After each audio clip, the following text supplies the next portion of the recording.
میرے ساتھ جو مہمانان موجود ہیں اس ٹاپک کو ڈسکس کرنے کے لیے ان کا میں تعارف کرواتی ہوں. ایک عمر ریٹائرڈ خالد چشتی صاحب ہمارے ساتھ موجود ہیں, ڈیفینس اینالسٹ ہیں. Thank you very much Chishti صاحب for joining me in the program. It's a pleasure having you in the program. Ahmed Hasan Al-Arabi ہمارے ساتھ موجود ہیں, انٹرنیشنل افیئرز کی سیکیورٹی کے اینالسٹ ہیں. Thank you very much Ahmed for joining me in the programme.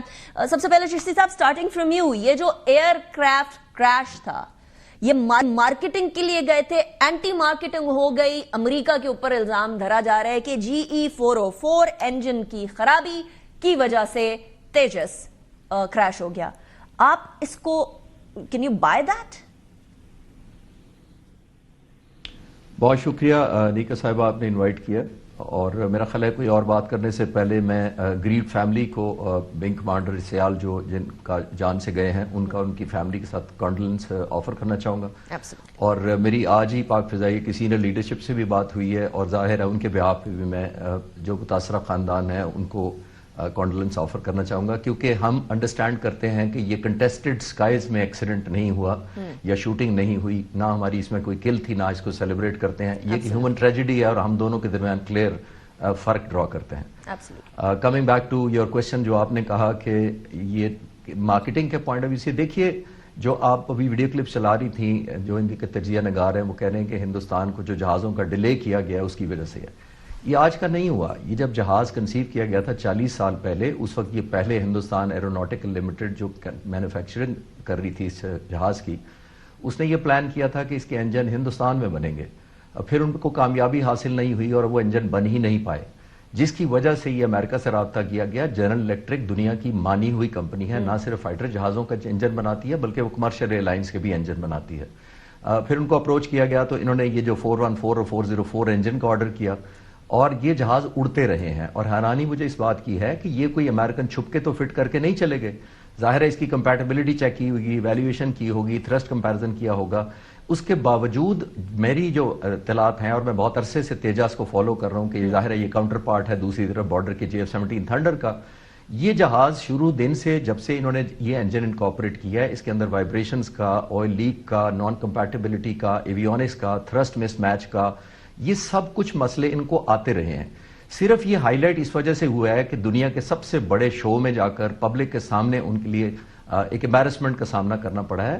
میں بہت دور نہیں جاتے, آپ اور میں چھوڑ دیتے ہیں کیونکہ ہم سارے پاکستانی ہیں, آپ کے گیسٹ بھی پاکستانی ہیں. میرے پاس ہندوستانی ایئر فورس چیف کا ایک کلپ ہے, اس میں وہ کہتے ہیں کہ I can only share my concerns and requirements, اور وہ کہتے ہیں at this point I have no confidence in Hindustan aeronautical limited. یہ ایک انڈین ایئر فورس چیف کہہ رہے ہیں, ہم نہیں کہہ رہے.